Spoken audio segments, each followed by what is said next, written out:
Of joining us here at iThemes to teach on SEO.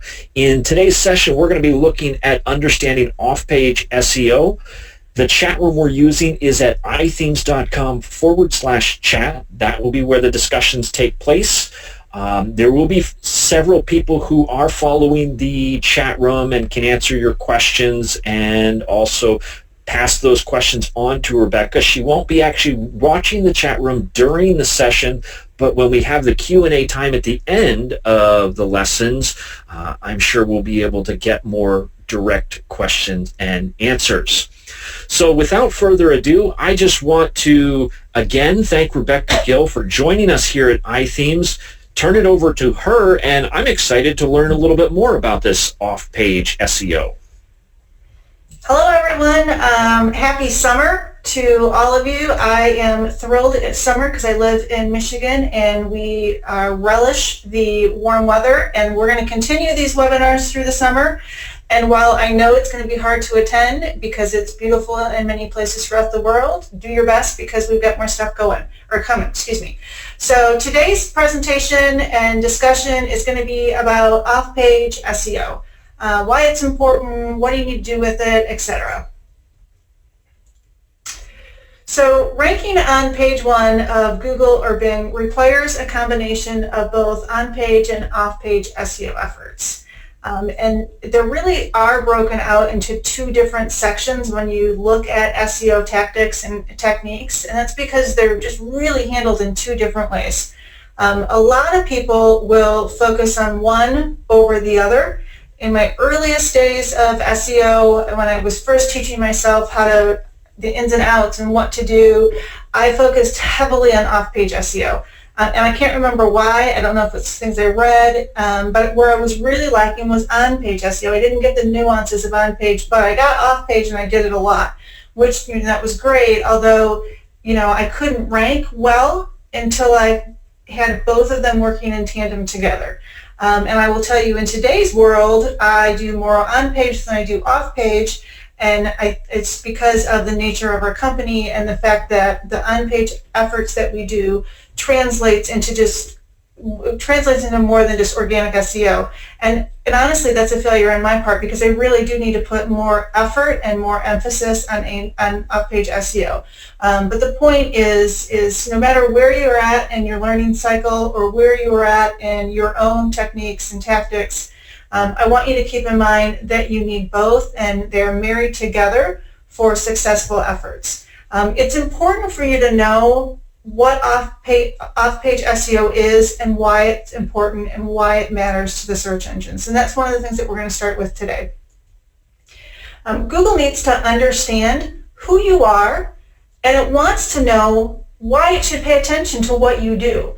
And that's a really important part, because no matter what you do on site, on your blog, on your website, within your content, within your code or your performance and your optimization, you need to have some off-site activity to better educate the search engines on the who and the what and the why of you. And that's really what off-page SEO does. It makes that happen. It tells the search engines more about you, and it does so in a manner that isn't contingent on your own voice, right? It's allowing the search engines to get a better feel for you, your website, or your blog based on what the world thinks of you.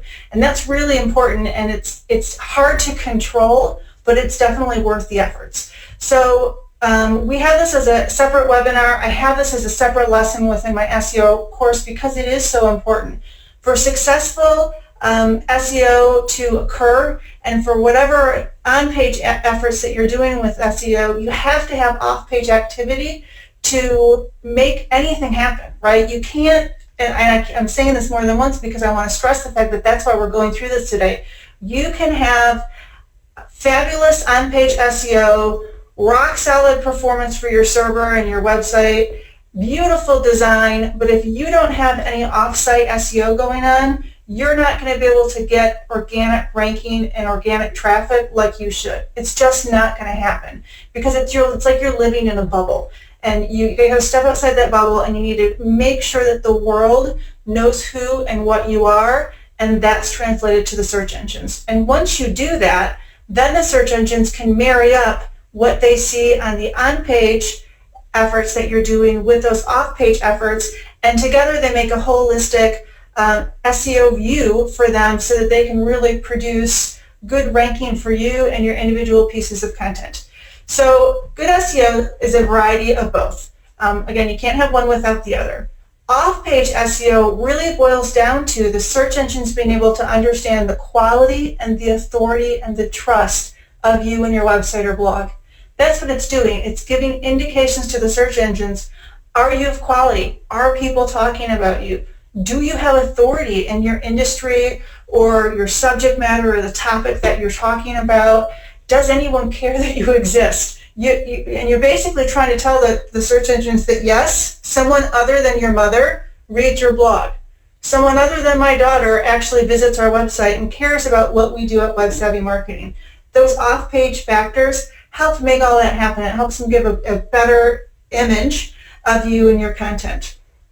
The higher quality content you have, the easier it's going to do to make all this happen. But you need those off-site factors to make that impression with the search engines stick. I use this example a lot when I'm talking to small businesses and anyone really outside the core technology of web design and building and development, because it's the easiest way for them to understand why off-site matters as much as it does. It's like the homecoming king and queen contest. If for those of you outside the U.S., in the U.S., I don't know if this is worldwide or if this is just us, the homecoming football game is every fall, and there's a king and a queen crowned for like the seniors and the juniors, and the school itself votes. So every student has the ability to vote for homecoming king and homecoming queen. And then at the football game, whoever has the most votes are crowned and get flowers and that kind of thing. And the votes aren't necessarily who's the prettiest or who's the nicest. So a lot of times it's more who's popular, but it's the collection of those votes that decide who wins. And that's what that off-site, the off-page SEO does. It's the collection of those, that activity and those signals coming from various websites and blogs pointing towards your website or blog. They're votes. They allow the search engines to say, okay, this piece of content has a lot of votes, has a lot of factors. It must be more important than this piece of content that I see elsewhere on the internet. That's what that's what we're doing. We're trying to build up those votes.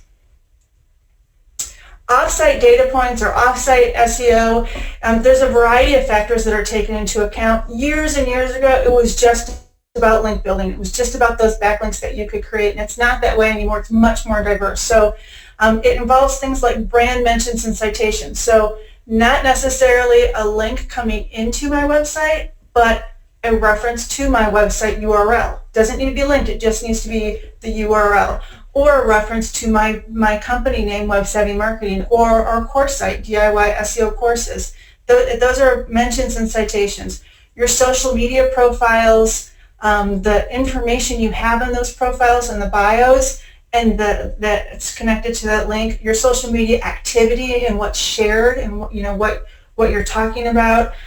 User reviews and recommendations are growing in popularity, especially at a local SEO level. They're very, very important. Referring domains and backlinks. So that's the traditional one website is linking into another, and we're going to go more in depth in those because they're so important.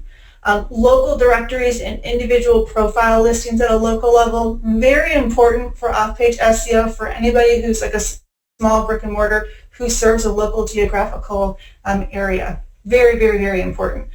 Domain registration data and hosting information, they're still part of the factor, but and I talk about that in my course in one of the lesson topics, but we're not going to go into it in today's presentation because it's a very small factor and it doesn't have a lot of weight. It's just, it's if everything else is equal, okay, then Google's going to look at those. But since it's just such a low percentage of that calculation, we're going to kind of skip them for today.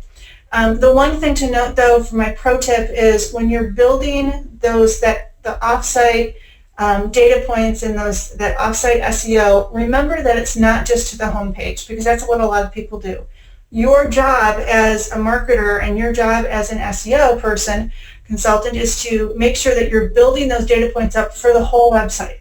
So that includes your main URL, the homepage, your individual blog posts, products if you're selling anything on an online store, and your pages. All of those need to have these data points pointing into them so that they get those king and queen votes for homecoming. Okay, so before you start building any type of off-page SEO, you need to kind of get yourself in check, right? And I call it having preparing a cheat sheet, because I help my clients do this a lot of times to keep them focused, right? And the reason that you want to do this is because consistency is extremely important to the search engines.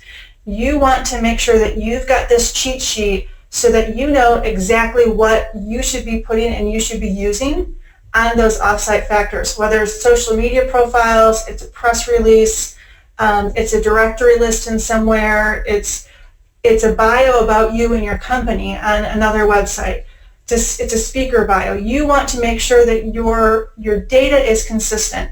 And it's one of the most critical areas of this from a national SEO level, where people always forget, is your top search terms and the descriptions. And you might be asking yourself, well, why the heck does that matter? It matters because the search engines are always associating the content that they see around the URL pointing back into your website.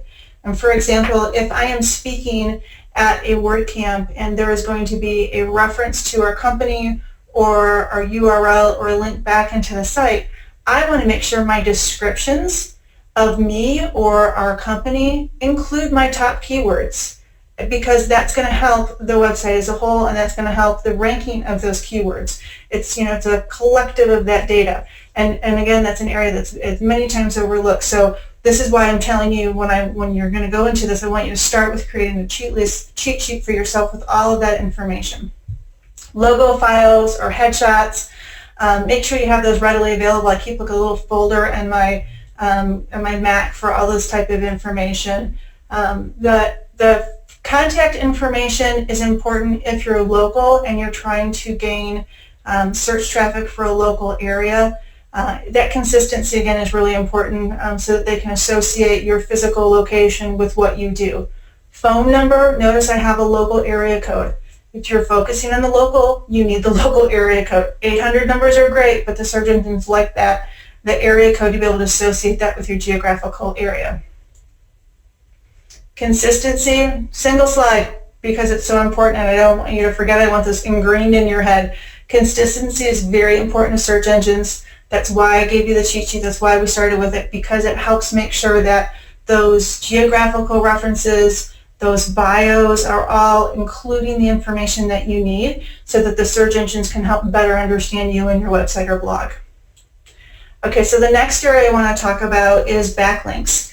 Backlinks are, that's the old school version, right, of off-page SEO. It's where it all started, and it was that main data point. And while it doesn't have as much dominance as it did at one time, it's still really, really important. You can't rank a page unless it's got some backlinks, associated with it. So really, what is a backlink?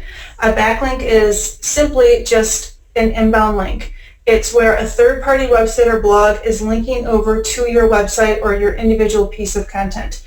And they're important beyond SEO, right? They help drive brand awareness. That backlink can bring in referral traffic, so it can just send direct traffic right over to those pages or posts. And then it's also going to help with the organic ranking of both the individual piece of content as well as the website or blog as a whole. The backlink analysis is much more involved than most people think. The search engines actually have a pool of criteria that they review when they look at backlinks, and this is why you'll see there's a lot of third-party software packages available on the internet as SaaS-based solutions that will review your backlinks and produce reports on it. And they're going to look at things like the trustworthiness of that third-party site, the popularity, relevance, the anchor text used, the amount of links going into the same page, the number of domains, the amount of variations in the anchor text. That one, I should have really bolded it because that one's key. 10 years ago, so anchor text means if I have a link coming into my WordPress theme store, page on the website, which uses WooCommerce, what is the text that people are using when they're linking over to that? That's what's meant by the anchor text, right? 10, 15 years ago with SEO, we always wanted it to be the same. I would say, WordPress themes. I would use WordPress themes on every single link to make sure it was consistent. Well, unfortunately, over the years, that was really abused. So the search engine started to look at that as if that's a negative, right? If you always have the same phrase coming in, it starts to throw up some red flags as if you might be applying black hat SEO tactics. So now in today's SEO, you have to make sure that there's variations. It's not always the same phrase for a given destination. There are variations, and I would tell you to do this both on links coming into your site as well as links within your site. You want them to be consistent and tell the search engines and the users where they're linking to, but you want to make sure that it's not always the same text, so it does seem varied and it does seem natural. Why do I know backlinks are important? I know they're important, and I know they matter because Google's giving me data on it.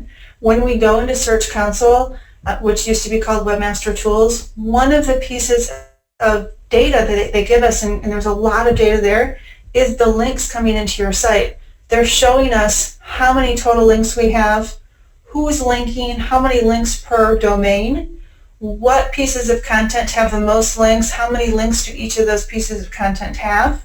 Then you can even drill farther to say, okay, how are those links referenced? What are the phrases for each, for each data point coming in?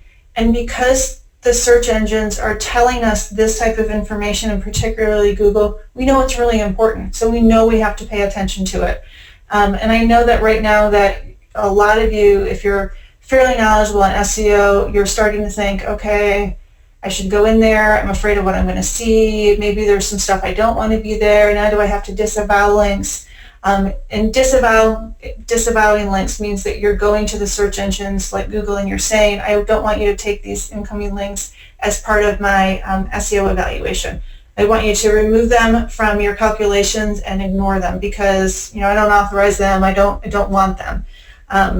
That is a huge industry right now for SEO, the SEO consultants and the solution providers out there. There's a lot of people that do it. They charge a lot of money and it takes them a lot of time to do it and to clean it up. I've had clients who have done the cleanup themselves. Most people don't have a problem and they don't have to disavow links. If you've not been out doing some rogue link building or hired a SEO consultant who did rogue link building, a lot of times you don't have to worry about it. The clients who have had come to me for SEO help and have had themselves in this type of situation, I've come in here and looked at their Google Search Console and almost been like, oh man, they may have had manual penalties given by the search engine already, or I can just see issues in there. For me, when we get to that situation, I actually refer them out to somebody else because that's an expertise and that's not something that we focus on. But my point here is the reason that it's so bad that I have to refer them out is because they've manually tried to create links that they shouldn't have, and they've gone in areas and routes and methodologies that they shouldn't have practiced, right? So they've gotten themselves into trouble. And again, most people are not in that situation. So my caution to you, and I'll say it again throughout this presentation, is when you go to link build and you go to build these external references, be very careful. You can get yourself in trouble. You can get yourself put on a manual penalty by the search engines. You can get yourself put on an automated penalty by the search engines. So be educated with what you do, and if you at all question what you're about to request or do or employ, don't do it, right? Because it will come back to bite you, and I don't want that to happen. Okay, so let's talk about some link building best practices. Now that I've scared you and I've cautioned you, let's talk about what is good. So the process of link building is just really it's collecting those references and those third-party links coming into the site. I start my first data point. You have to be careful, and it's because you can get put in a penalty box by the search engines, particularly Google. You need to play it safe and focus on, instead of just chasing a ton of links, really focus on creating quality content and being engaging with your community. The more that you create quality content, the more natural those links are going to come in, the more people are going to start recognizing what you do, who you are, and what you produce. And that could be a blog post, it could be a white paper, it could be a product that you're producing, it could be an infographic or a video. There's so many different types of good content and offerings that you can give to the world through the internet that you don't have to go chase down these crazy link building activities and get yourself in trouble. Just create good stuff and people are naturally going to want to link over to you. Remember to build links into the homepage, but then also the next bullet, remember to link into individual pieces of content. Those pages, products, and posts, they're all very important. And when the search engines are looking at whether they're going to rank you or not, they're looking at that at a global level and as well as an individual URL level. They're all very important. So you need to have a good, healthy process for building links throughout the website. I'm going to tell you not to stress so much about follow and do follow. A lot of you probably have already put a question into the chat box about that. Should you worry about do follow? Should you worry about don't follow? In all honesty, if you're doing things right and you're not trying to scam the search engines and you're not trying to manipulate the search engine results, a lot of times you don't have to worry about it. You're just doing things that are naturally building your branding, building your recognition in the marketplace, and you're being engaging with those around you. When you're doing that, you don't really have to worry about do follow and don't follow because there isn't a need. You're already within best practices because that's what the search engines want you to do. They want you to be interactive and they want you to produce good things. Here are some legit sources of link building, and boy, let me tell you, this has changed over the years. Social media profiles and social media shares. And I will tell you really quick that 2 weeks ago, I think it was, I closed down my MySpace account page. And yes, you can hold your laughter. I have a MySpace page. And it was at least 10 to 15 years ago that I set it up, and it was for link building. And because back then that was like one of the only social media sites, and that's what we used. So apparently it was still out there, and I found it when they emailed me a couple of weeks ago. I promptly shut it down because I don't need a MySpace page. And it's not going to really help me with any link building at this point in time because it has nothing to do with what the company does or what we produce. However, if you're on LinkedIn or Twitter or Facebook or Google+, those all have value and you should be using those, both with having nicely optimized profiles, which include your core keywords and good descriptions, as well as links back to your site. Your social media shares of individual content on your website are very, very important, and they do matter. Blogs and blog posts. Guest posts, you have to be careful about, right? They were all the rage, and as soon as they were all the rage, I became very wary of them, and I took a step back, and that's been my approach with SEO. If I see everybody and their brother jump on something and get super excited about it, and all these companies are popping up and really active and pushing that as a service, I step back because I know the search engines aren't going to like it because they're manipulating the system. So guest blog posts can be helpful, however, you need to be careful of them, and you'll see in my tip at the very bottom of the slide, guest blog posts, press releases, and sponsorships. There's rules that Google has, and you need to make sure that you've read through those rules within their webmaster guidelines for quality content, and you know what they are so that you don't get yourself in trouble. So I've listed them, and I have recently released a press release, but you need to, again, be careful because it can get you in trouble if you do it wrong. Local listings and local directories, very safe. Again, if you're helping people at a local SEO level, they're critical for you. If you do nothing else besides that, you need to do that. News and bookmarking sites, review websites, sponsorships, groups and forums and associations, events, presentations like my SlideShare presentation, which I always post over into SlideShare. Speaking engagements, there's a reason why I go to WordCamps and speak. Webinars, such as today, videos, and podcasts. I've been all over podcasts lately, and one of the reasons is because it's brand awareness, it's building my authority in the industry, and it's creating some inbound links into my site. Okay, so my tactics, I mentioned a few, but here are some again, so you have those after the webinar. I write quality content, or at least I try to. You can decide whether it's quality or not, but I do try to write really good content that people will want to read and share, and and give to others, or link to on their blog or their website. I try to be active in social media, and I try to play nice with those around me.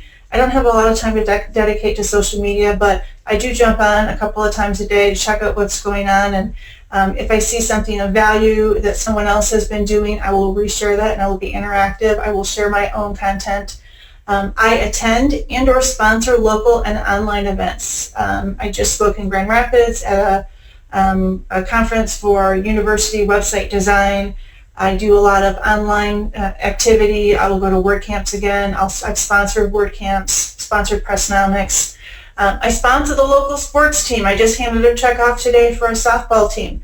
Sometimes you get a backlink and sometimes you don't. And while you need to be careful with advertising and sponsorships, you have no control over those little baseball teams and whether they're going to do a no follow or a follow on you. And I'm quite sure Google knows that. They don't know the difference.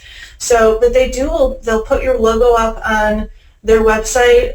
They'll list you so you can get brand references as well as actually inbound links. Again, I speak at the conferences. I appear as guests on podcasts. I was just on Do the Woo, which is about WooCommerce, which is something that we do. If you're going to be doing conferences and podcasts and that type of thing, make sure that it's closely related to what you're trying to sell and promote and gain links for, because that will make a difference. There's no point for you to go onto a podcast that's talking about Viagra if you do website design for WordPress. That Viagra podcast isn't really going to help you because it's not related to your industry. It's not going to build any credibility for you in the eyes of the search engine, so don't waste your time. Make sure it's very focused and it's very close to your niche and what you do. Writing guest blog posts on select sites. Very selective on this, right? Has to be a very high quality site. They have to have their guidelines nailed down for what's acceptable by the search engines and what's not. I've actually wrote a guest blog post on one of my client websites, and they wanted to do it about marketing within their industry, but it was SEO focused and it was about blogging, so that was helpful to me because it was about what we do. And then the last one, which I'm saying again, is publish good stuff. Sugar Ray said it one time on Twitter, and I don't remember what the context is, but someone said something, and she said, stop worrying about all these rules of SEO and just write good shit. That was her comment, and I laugh so hard because it's true. People will get so caught up with algorithms and just weirdness that they don't need to worry about when they could just reallocate that time to writing some good content and producing good things and doing good work so that everybody else around them will want to recognize that and will want to share and link in. And you're going to hear, if you've not noticed, that keeps getting repeated over this presentation because that is so important. That's what translates. So here's my pro tip. If you produce quality content, I'm saying it again, and participate in the community around you, people will naturally link to you, mention you and your website, and share your content. You may think I'm here today because Corey Miller is my BFF and I love all of you, which really I do. But no, I'm really here for the backlinks because every time iThemes goes and promotes this webinar, a lot of times they're linking over to me with the blog posts. Those are legit links. I am doing a service and education for iThemes and for iThemes community. As such, they're telling you, their readers, who I am. They're linking over to our WebSavvy website or a DIY SEO courses website so that you can learn more about me. That is a legit link building activity, and it's why I'm here every month and giving you more and more education. But I do really like you, and I do like Corey, but I really do like the backlinks. So look at that, the fact that I've been here and put that kind of process into what you're doing because it really does translate into success. Old tactics I no longer use. Keep in mind I've been doing this for like 15 years. So here's a big one, and I have actually said this on iThemes webinar before, and someone in the chat room was saying I was crazy for it, but it's true. So I used to have footer links in client websites or blogs over to us, my company, whether it be custom designs we did or it was our stock WordPress themes. I don't remember what happened, but there was something in Google that they said that just kind of gave a little indication that that wasn't cool anymore. They didn't come out and clearly state it, but they alluded to it, right? And I think it may have been in a webmaster video. As soon as I heard that, I stopped doing it. We went back and updated all of our stock themes, and we took all of those links out from the files. And then I think the year after that, 12 to 16 months, Google officially came out and said, no, it's not cool. And they do have that written in their documentation if you look. They don't want you to link from your client websites or your WordPress products over to your website and somebody's blog or somebody's footer. They don't consider it acceptable anymore. If you are doing it, you need to make sure that there's a no follow there. Do we have a reference to us? Yes. It is no longer linked though. Keyword-rich links inside press releases.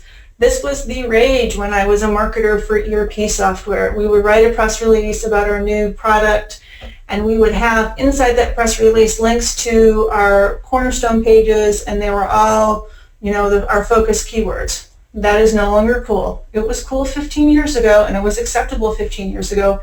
Not today. Don't do it. Google specifically calls that out as a no-no. Guest blog posts with links inside the author bios and keyword-rich links coming back to your site. Again, don't do it. Google specifically says that's not cool. Duplicate posting of content across multiple websites with keyword-rich links. I used to do this a lot, especially for both myself and my clients that worked in the software area for IT Toolbox. We could do that all day long. Great for referral traffic, great for building links. I wouldn't do that today no matter what. Link exchanges. I still see today websites that will have link exchange pages, and they are linking out to people, and those people are coming back to them. Don't do that. That is not acceptable. And then anything automated. We don't do anything automated because I know it will get us in trouble. There is a place for automation, but in my view, in SEO, it does not have a place. There are too many things that can go wrong, and if you're going to spend the time and the money for SEO, please make sure that you're maintaining it yourself and you're watching it, or you have a close eye on your SEO consultant to make sure that they're within best practices and that there's not a lot automated. Now, automation doesn't mean that you can't schedule a tweet through Hootsuite. That's fine. But I'm talking about other automation where it just is like a machine that turns for you. It's a destination for failure. My real-life confession, I may have said this on a prior webinar, but this goes back to, I would say the early 2000s at best. When I was working for the software company and I was teaching myself SEO, I had our entire website removed from Google's index. I mean, just one day it was gone. We came into the office and we were nowhere on Google. Nowhere on Google. And at that point, Google was like 80% of our incoming leads and 80% of our sales. And guess why we got removed? It was because I was doing some type of black hat SEO tactics, and I didn't really know I was doing it. I have an idea after the fact of what I was doing that was naughty. And when I realized that I got removed and I started reviewing everything I was doing, I went and I found more information from Google and consultants, and I stopped whatever I thought may have been my naughty behavior. I went back to Google. I petitioned them to put us back in the index. I explained the situation that I was just a new marketer. I thought I was doing things right, but apparently I was naughty and didn't really realize I was naughty. And they eventually let us back in. However, the damage was done, and we were not going to regain our traffic and our ranking that we had, because I had page 1 ranking on a lot of things. So we let go of that URL and we started a brand new one, and I had to build up everything again. And I mean build up from scratch, and that was when I was competing against SAP and Microsoft. That was painful. I will tell you, back then I didn't lose my job. I should have. I didn't. I had a small child, and they had pity on me. But I did put in probably 20 hours of work extra per week to get us back, and that was all on my own time because I had caused the issue. And I give you this story because I said earlier you need to be careful about link building, and I'm stressing it again because I have seen so many people come to us with issues asking me to help them with SEO, and I won't even touch anything until they get those link issues resolved by a professional, because I know no matter what I do, it won't make a difference. They've done so much damage with that link building and with black hat techniques that I can't fix it until they get that taken care of. And it's been many times that this has occurred where I've been put into that position. Learn from my mistakes, learn from those, if you're not sure if something's right, don't do it. Just hold yourself and stick with what you know, and stick with the safe things that will produce positive results. Thankfully, that was at least 10 years ago. I'm smarter, I'm older, and I'm totally white hat now, so you know that anything I'm teaching you today or throughout these webinars is totally graced by Google and by Bing. Don't be a victim of bad link building. So here is Google's list of no-nos. Here's some of them, right? This is not just link building, but this is some of them. Link schemes, cloaking, hidden text in doorway pages, scraped content. There's a lot of people that want to do scraped content. It's still not cool. The affiliate programs, take that with a grain of salt, because they don't mean that you can't have affiliate programs. They mean you can't be abusive with affiliate programs. You can't have a website full of thin content or scraped content with outbound affiliate links thinking that's going to work. That's what they mean by that. So don't think that you can't have affiliate links, because a lot of us in WordPress have affiliate programs. We're affiliates ourselves. That's all safe as long as that you're not abusing it. Creating pages with malicious behavior, user-generated spam, all of those sneaky redirects. I think I got booted from Google 10, 15 years ago for sneaky redirects and some cloaking. And I didn't even know that's what it was called back then, but that's what I was doing. At least I'm pretty sure that's what got me booted.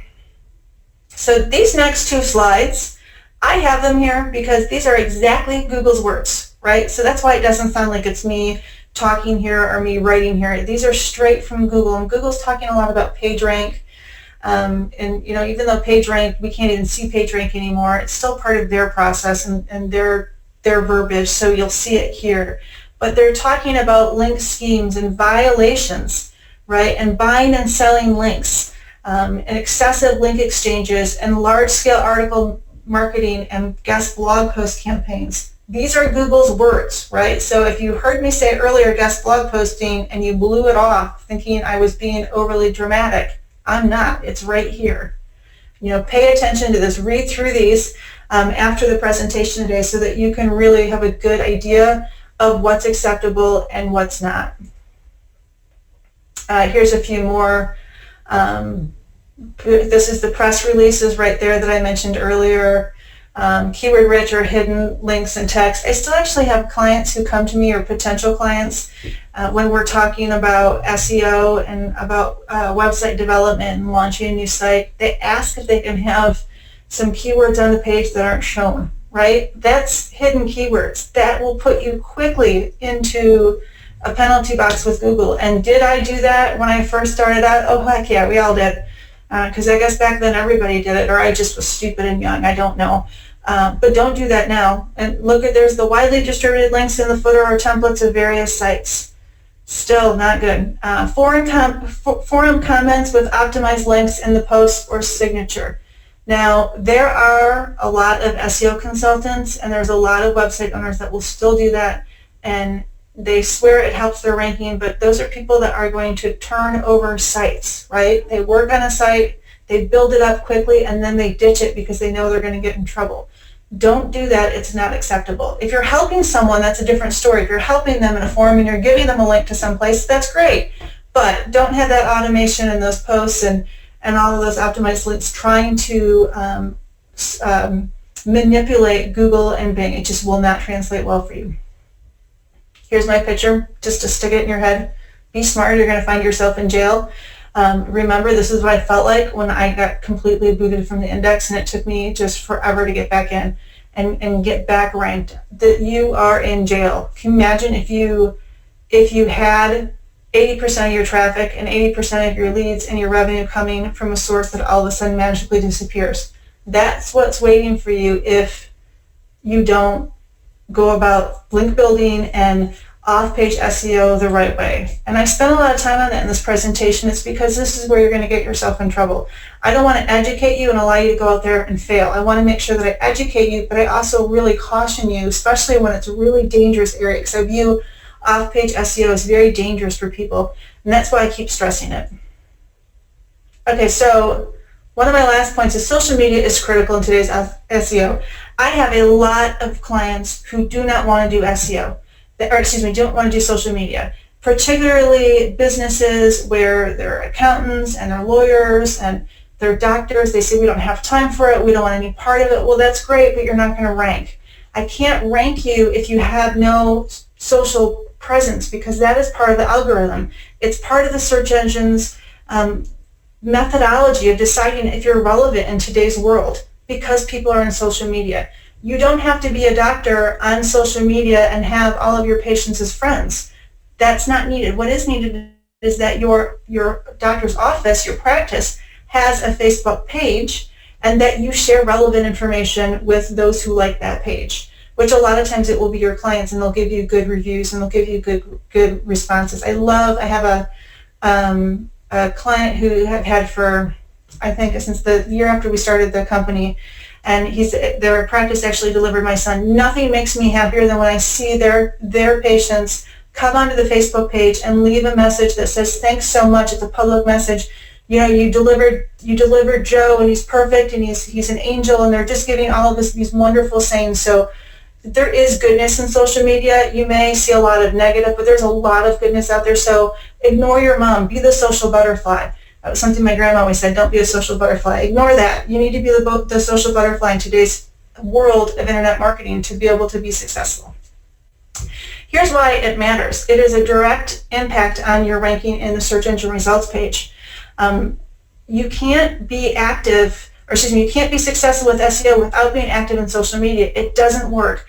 I've tested on my own theme products and blog posting pages. If I've literally done tests where I say, okay, I'm going to launch this theme and I'm not going to do anything with social media. And then I'm going to launch this theme and I'm going to do a lot with social media, and there's a lot of comments and shares and likes and activity and information posted on LinkedIn about it, and on Twitter and on Facebook and on Google Plus and communities and things. And guess what happens? The one that I did social media with will get to page 1 within 2 weeks.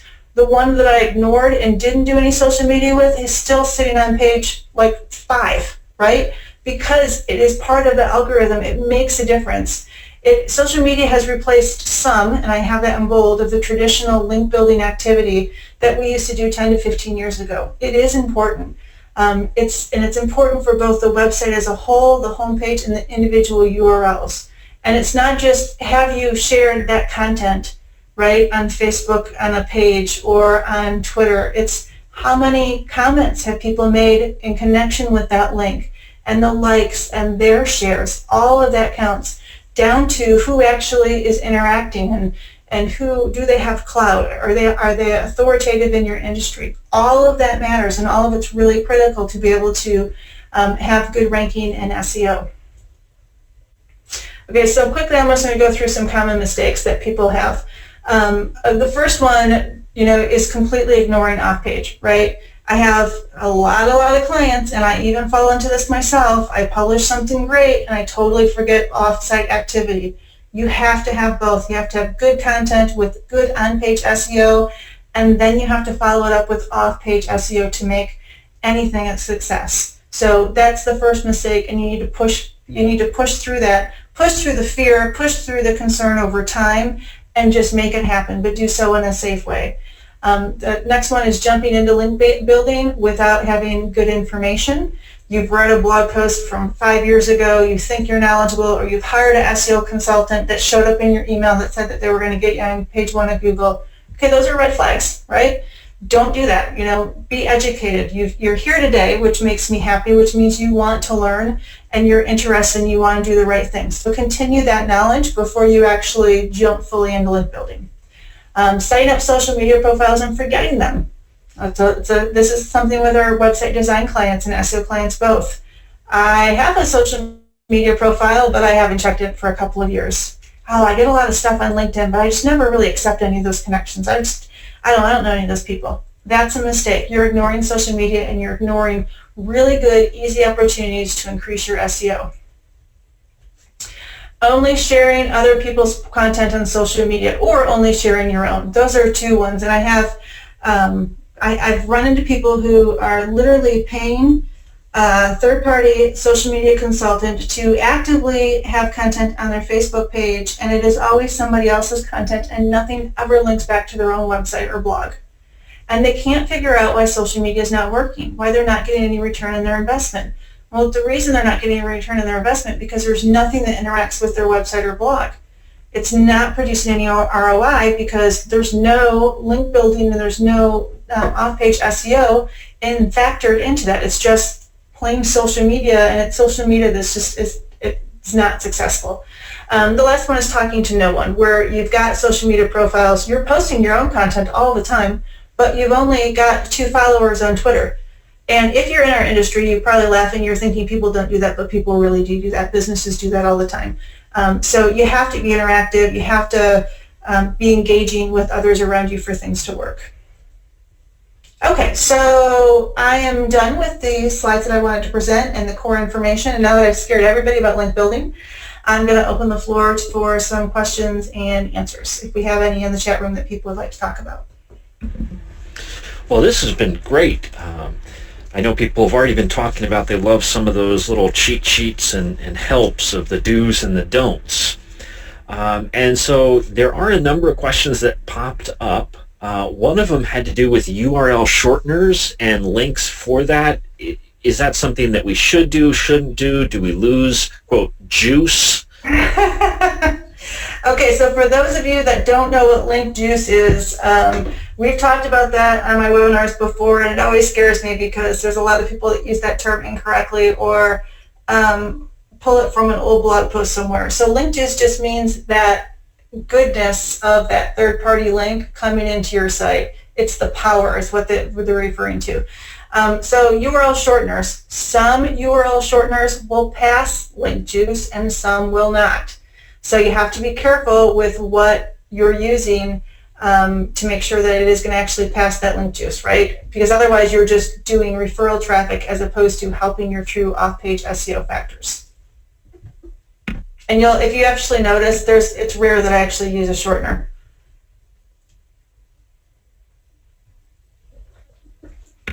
Another question that just popped up that is kind of interesting for those people who have not really dove into the whole social networking optimization. If you were to suggest for them to walk away from this webinar and focus on one of the social networks to begin with, work on that, and then work on more, which social network would be more important right at the moment? I love this question. Love this question. Thank you, whoever asked it. This is so important. It's a topic in my course, a standalone topic in my course.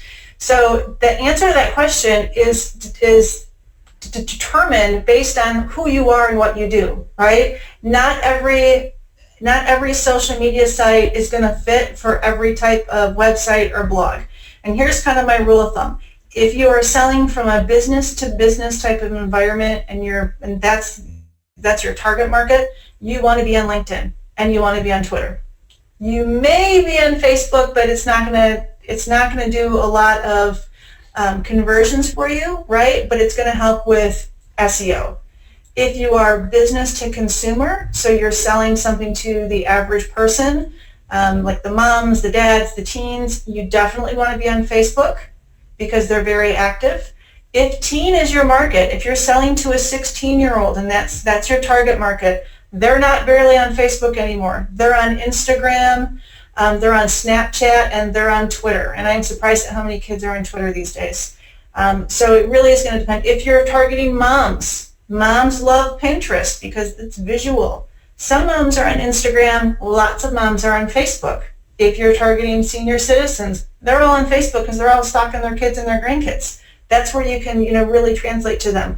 So, it's gonna be based on your target market. All of them will have value for building up your reputation and building up that credibility, but they're going to have, from a conversion standpoint, different social media sites are going to work better for you than others based on whoever you're selling to. And to kind of build on that whole social network aspect, the question dealt with posting of duplicate content. How do we prevent, if we've got our blog post that we wrote and then we link it or copy stuff to Facebook, to LinkedIn, we tweet about it, how do we prevent, or do we need to even worry about preventing duplicate content across social networks? So you sharing part of a blog post in the summary on LinkedIn or Facebook, that is not considered duplicate content, right? What you're doing is you're giving somebody a taste of what they're going to find when they click through. That is perfectly acceptable. Duplicate content is when we would write a blog post on my ERP software website and take that entire blog post and then go over to IT Toolbox and paste that exact same content, including all the links, going to my Cornerstone pages there. That's duplicate content, right? So I don't do that anymore on an outbound basis, and I'm surely not going to copy somebody else's content and bring it into my website or blog.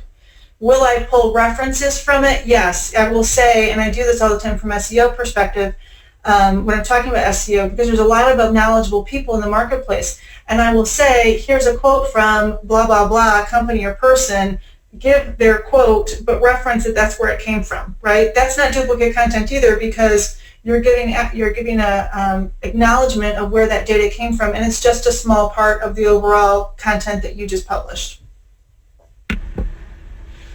Great. Yeah, now there were two questions, really good questions about backlinks. And one of them was, how can we influence the quality of backlinks? And the second question dealt with, okay, I've never done backlinks or never tried to link build. What is the first thing I should do? Wow, that's a good that's a good question. So if you're just starting out, the first thing you need to do is make sure your house is in order. And by that, I mean on your own website or blog, make sure it is up to date, you've got quality, something there. You know, whatever it is that you're doing. And here's why I say that. Say you're a company and you want to start link building, you have a company website. It's not been updated for 4 years and something's broken on it, right? If you go to reach out to somebody or to go to start interacting, engaging with the community around you, before anyone's going to link over, they're going to go check out what you have. And if they see poor quality, they're going to run quickly, right? So they're not going to stay there. That engagement that you're trying to build isn't going to happen. So that's the first thing you have to do.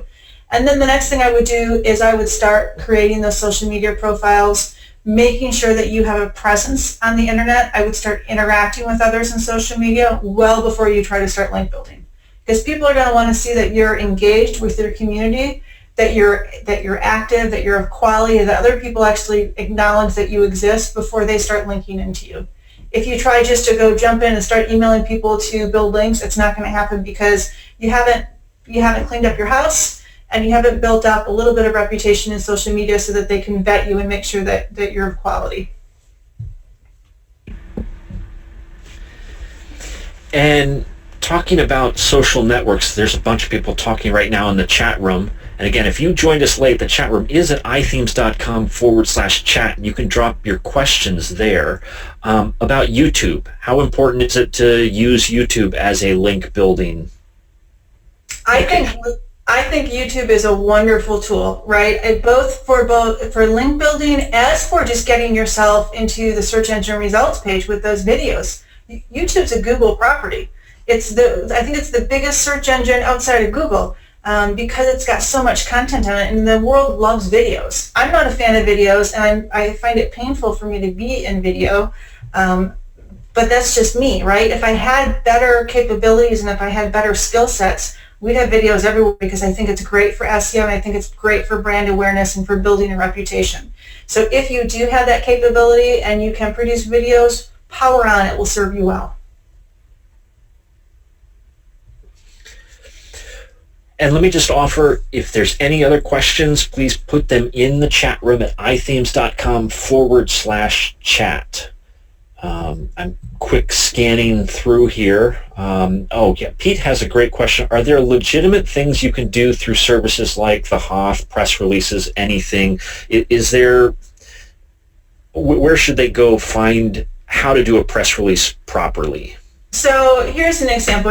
We released the DIYSEOcourses.com website, I think, in February. The course got released in December on our website that had been around for 7 years.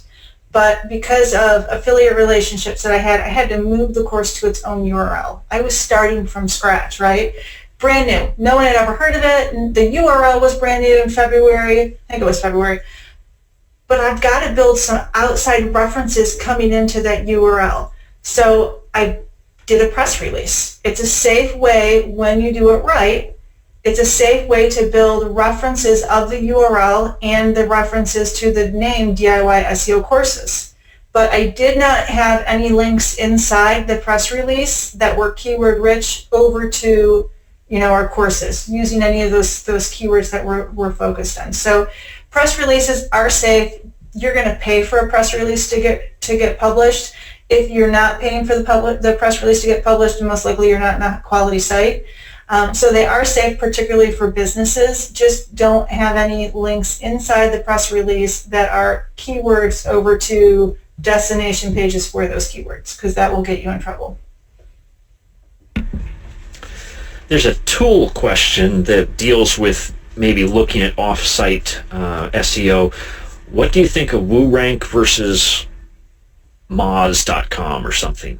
So in the first day, or what was it, the second or third day of SEO week, I had free tools that I used, and I referenced both WooRank, I referenced Moz, I referenced other tools. There's a number of other tools, and that's actually within SlideShare. If you want to pull that down, you'll see, I would say about 12 to 16 different off-site tools that I suggest. So those two are definitely in it. I personally use SpyFu. I have a membership to SpyFu. I'm a big fan of it now. I had used the free version for a long time, but what I found is when I encounter an SEO prospect and we need to discuss, just the preliminaries of their website, they can't really give me a lot of information, but I can jump on SpyFu and find out a lot of information. And so that's why I've paid, and I think I pay like $50 or something a month, and for me it's really worth it based on what we do. So if you're going to purchase a tool, I think that's a good tool. The one thing I don't like about Moz is the same thing I don't like about, I think it's Moz, is the same thing I don't like about Yoast SEO, is that it can give you a false sense of security for your on-page ranking and how you're doing, and you think everything's great when it's not. So be cautious about that, right? So use those tools to know where you can improve, but just because, and WooRank can be the same thing, just because they give you an all clear doesn't mean truly that you're an all clear. There's always improvements that you can make both on-site and off-site. And this is a great question that just popped up, and I think it stems from when you were giving us the cheat sheet on things that are useful, like domain information, hosting information. What about if you have two different sites on the same server sharing the same IP address? Is that a bad thing when we start linking and they're all sharing the same IP address? I think it depends on the nature of the websites. So, for example, if I've got WebSavvy and I've got DIY SEO courses, they're on the same server. They're in my WP Engine hosting account on our dedicated server there.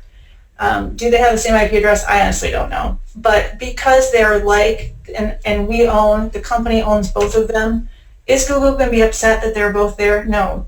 However, if I had a website about Viagra and I had a website about WordPress themes and they're linking to each other and they're completely not even close to the same ownership or the same type of discussion topics, if they're linking to each other in the same IP address, that looks suspect.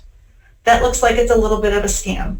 Another area where you'll get in trouble is if you've got 15 websites set up all on the same IP address, they're all interlinking and they're all different websites and they're presented as if they're different websites, right? And they have no connection to each other. That looks like a link scheme to the search engines. That can get you in trouble. So the short answer is, if it's legit, like my WebSavvy and my course URLs, there's nothing to worry about. If you are purposely trying to scam the search engines or manipulate rank, then you should be concerned. Well, we are right at our hour, and I just want to thank you, Rebecca, for joining us again. This has hopefully been very helpful for those of you who have attended and will be watching the replay. If you're at the chat room at iThemes.com/chat, if you look to the right-hand side of the chat box, you will see some links as well as a coupon code that you can use if you want to go to the next level with Rebecca's SEO course that she offers. You can find all that information out there at ithemes.com/chat. Any final word of encouragement for people just diving into this off-site SEO? Make sure you do it, because it's the only way you can make sure your on-page SEO efforts will be successful. I scared you today, but I scared you today on purpose. Take that with the knowledge that you can do off-page SEO successfully and safely, as long as you just have good intentions along the way. So go forth and do it, and start with social media, because that will be very beneficial to you. Well, thanks again, and we'll see you next month for another special Rebecca Gill SEO with iThemes event. You can find more information about that if you go to ithemes.com/blog and you follow that blog. We'll be providing some updates as well. Thanks again, Rebecca. Thank you. Bye-bye, everybody.